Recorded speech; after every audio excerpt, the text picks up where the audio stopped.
बिस्मिल्लाहिर्रहमानिर्रहीम। Dear students, हमारा जो लेक्चर ये है एमएससी मैथमेटिक्स सेकंड पार्ट के लिए है और सब्जेक्ट जो हमारा वो है फ्लूइड डायनामिक्स। ठीक है, और हमारा जो आज का टॉपिक है ये है स्टोक्स स्ट्रीम फंक्शन। तो स्टोक्स स्ट्रीम फंक्शन जो है उसकी हम बात करेंगे, डिस्कस करेंगे स्टोक्स स्ट्रीम फंक्शन को। और ये stream function for axisymmetric flow, axisymmetric flow के लिए जो स्ट्रीम फंक्शन है जिसे हम क्या कहेंगे, स्टोक्स स्ट्रीम फंक्शन।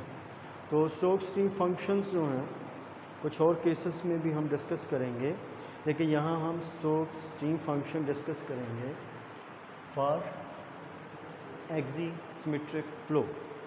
अब देखिए व्हाट इज़ एक्सिसिमेट्रिक फ़्लो क्या है कि if stream lines in all the planes, कि अगर स्ट्रीम लाइंस आपने पीछे जो है डिस्कस हम कर चुके हैं अपने प्रीवियस लेक्चर्स में, स्ट्रीम लाइंस कि अगर जो स्ट्रीम लाइंस हैं जो एक गिवन एक्सिस से पास थ्रू कर रही हैं, एक गिवन एक्सिस से, आर द सेम, और वो स्ट्रीम लाइन क्या हो, सेम हो, कि all the stream lines passing through given axis if they are same, अगर वो क्या हो, एक एक्सिस के अबाउट क्या हो, सेम हो, तो फ्लूइड मोशन इज़ कॉल्ड। तो उस फ्लूइड मोशन को हम क्या कहते हैं, एक्सिसिमेट्रिक कहते हैं, कि वो एक एक्सिस के सिमेट्रिक है। अब देखिए हम सपोज कर लेते हैं, हम चले जाते हैं, फ़र्ज़ करें सिलेंड्रिकल पोलर कोऑर्डिनेट्स की हम बात करते हैं।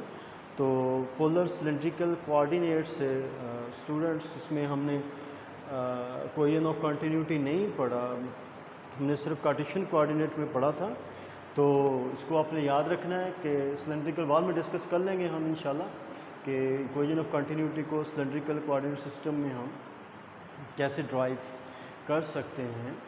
अब देखिए इसमें फ़र्ज़ कर लें, जैसे हम बात कर रहे हैं कि जो स्ट्रीम लाइंस हैं वो एक गिवन एक्सिस के अबाउट सेम है। अगर हम वो सपोज कर लें कि जो एक्सिस ऑफ सिमेट्री है वो जी एक्सिस है, कि जो फ्लूइड मोशन है उसकी जो एक्सिस ऑफ सिमेट्री है वो क्या है, जी एक्सिस है, एक्सिस ऑफ सिमेट्री। अगर एक्सिस ऑफ सिलेंड्रिकल कोऑर्डिनेट में अगर axis of symmetry z axis है तो जो वेलोसिटी होगी, जो वेलोसिटी का कोऑर्डिनेट होगा अलॉन्ग थीटा, जो थीटा के लॉन्ग होगा, जो थीटा एक्सिस के लॉन्ग होगा, वो क्या होगा, मोशन उसके लिए क्या होगी, वो ज़ीरो होगी, नो मोशन होगी, फ्लूइड की मोशन ज़ीरो होगी। और प्लेन कौन सा है, प्लेन है theta is equal to constant, जिसे हम मेरिडियन प्लेन भी कहते हैं। Theta is equal to constant, ये प्लेन है हमारे पास, theta is equal to constant. और चूँकि theta is equal to constant, वो गिवन एक्सिस हमने थीटा लिया है, तो क्यों थीटा इज इक्वल टू क्या होगा, वो होगा ज़ीरो, यानी वेलोसिटी का थीटा के लॉन्ग जो कोऑर्डिनेट होगा वो क्या होगा, ज़ीरो होगा। हम फ़र्ज़ कर लेते हैं कोई भी पॉइंट पे फ्लूइड के अंदर जिसको हमने स्पेसिफाइड किया है by the coordinate cylindrical polar coordinates r, theta और जी, आर, थीटा और जी सिलेंड्रिकल कोऑर्डिनेट्स को। अब देखें जो कि theta is equal to zero, theta is equal to constant हमने प्लेन सेलेक्ट किया है, तो इसलिए जो ऑल दी क्वांटिटीज़ हैं, जो भी क्वांटिटीज़ होंगी जो कि फ्लूइड मोशन से रिलेट कर रही होंगी वो थीटा से इंडिपेंडेंट होगी, या they will be independent of theta. ठीक है, इसलिए जो फ्लूइड फ्लो से रिलेटेड एसोसिएटेड होंगी जो क्वांटिटीज़, उसमें इंडिपेंडेंट ऑफ थीटा होगा। इसीलिए इक्वेशन ऑफ कंटिन्यूटी से जो equation of continuity cylindrical polar coordinate form में होगी, उसमें वो इंडिपेंडेंट ऑफ थीटा होगी। तो हमारे पास वो इक्वेशन क्या रह जाएगी, वो इक्वेशन होगी ये कि जो पार्शियल डेरिवेटिव है आर क्यू आर का, क्यू आर क्या है, वेलोसिटी का, फ्लूइड वेलोसिटी का कंपोनेंट अलोंग आर। ठीक है, अलोंग आर,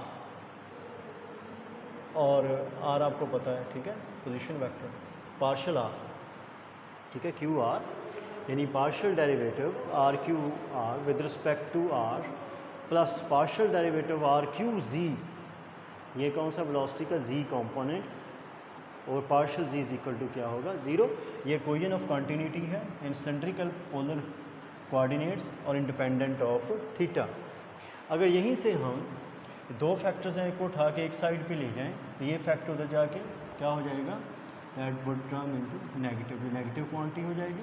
ठीक है, तो यहाँ से आप देखें तो ये आप डिफरेंशियल इक्वेशन आपको पता है, आपने पढ़ी हुई है, तो डिफरेंशियल इक्वेशन देखें तो ये क्या बनती है, ये कंडीशन ऑफ एग्जैक्टनेस बनती है, डिफरेंशियल इक्वेशन की कंडीशन ऑफ एग्जैक्टनेस। अगर हम इसको इस फॉर्म में लिख दें कि आर क्यू आर, ठीक है, D Z minus R Q G D R, ठीक है, R Q R D Z, देखिए R Q R D Z और आर क्यू जी क्या हो जाएगा डी आर।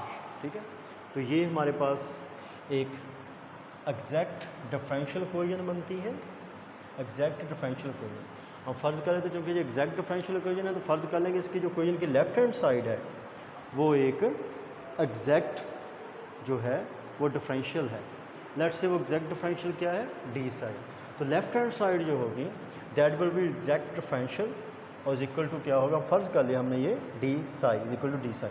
अब डी साई का पता है आपको, तो इंडिपेंडेंट थीटा है तो दो कोऑर्डिनेट्स जिसमें आर और जी, तो दोनों के लिहाज से डी साई पता है आपको। ये partial derivative of psi with respect to R साथ क्या आएगा डी आर, और partial derivative of psi with respect to Z साथ क्या आएगा डी जी, ये क्या हो जाएगा डी साई। ये हमने फर्स्ट पार्ट में मैकेनिक्स वेक्टर मैकेनिक्स में भी ये बात डी साई डी फाई वही चीज़ है, उसको हमने सीखा था। ठीक है, अब इसको कंपेयर करें, इसकी लेफ़्ट हैंड साइड और राइट हैंड साइड को कंपेयर करें तो देखें जो डी आर है यहाँ पे, ये डी आर, तो डी आर के कोफिशिएंट को कंपेयर करके क्या आ जाएगा, पार्शियल साई और पार्शियल आर जो होगा वो माइनस आर क्यू जी के बराबर होगा। ठीक है, यहाँ से देखें, ये यहाँ से कि partial derivative of psi with respect to r वो क्या होगा माइनस आर क्यू जी, और यहाँ से देखें डी जी और ये डी जी, तो आर क्यू आर इक्वल होगा partial derivative of psi with respect to Z, ये दो।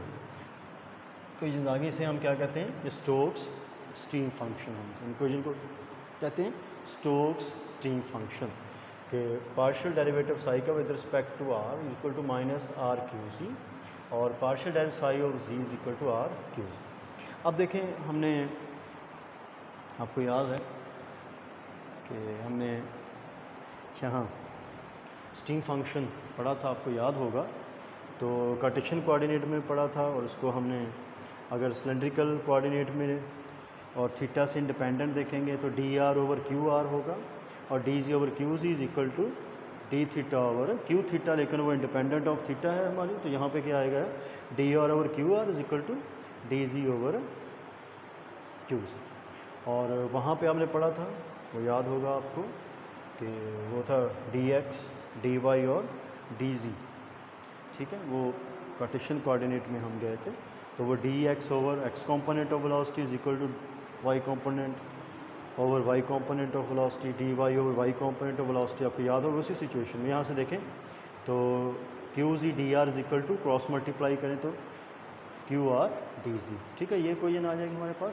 अब इस क्वेश्चन में अगर हम क्यू जी और क्यू आर की वैल्यू पुट करते हैं, यहाँ पे देखें, यहाँ से क्यू जी की वैल्यू क्या होगी, आर उधर जाके क्या हो जाएगा, लेफ़्ट साइड पे जाके डिवाइड हो जाएगा, तो minus one over R Q Z क्या आ जाएगा, आर इधर आके डिवाइड हो जाएगा। ठीक है, यहाँ पे हमने